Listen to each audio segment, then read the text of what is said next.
हुज्जाज किराम आज बड़े शैतान की रमी कर रहे हैं, जिसके बाद हुज्जाज कुर्बानी करके सर मुंडवाएंगे और एहराम खोल देंगे।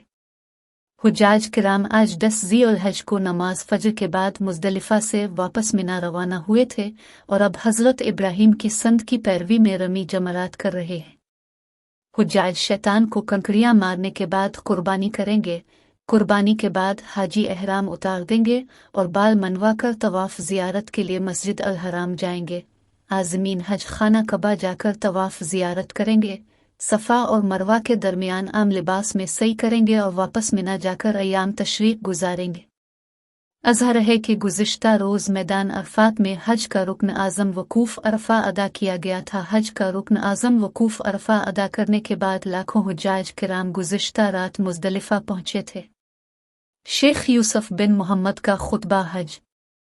मस्जिद निमरा में खुतबा हज देते हुए शेख डॉक्टर यूसुफ बिन मोहम्मद ने कहा था कि मुसलमानों का आपस में मिलकर रहना ज़रूरी है, तफ़रीक़े से दूर रहने का हुक्म।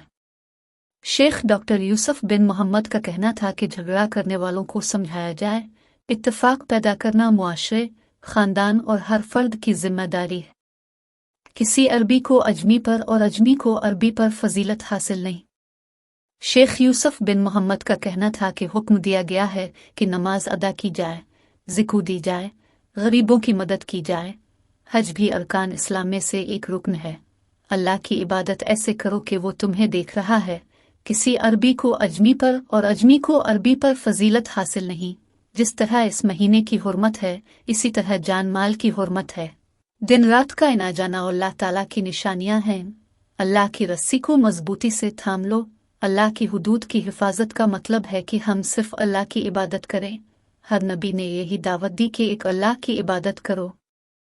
नमाज, रोज़ा, ज़िकू और हज का हुक्म अल्लाह ने दिया है।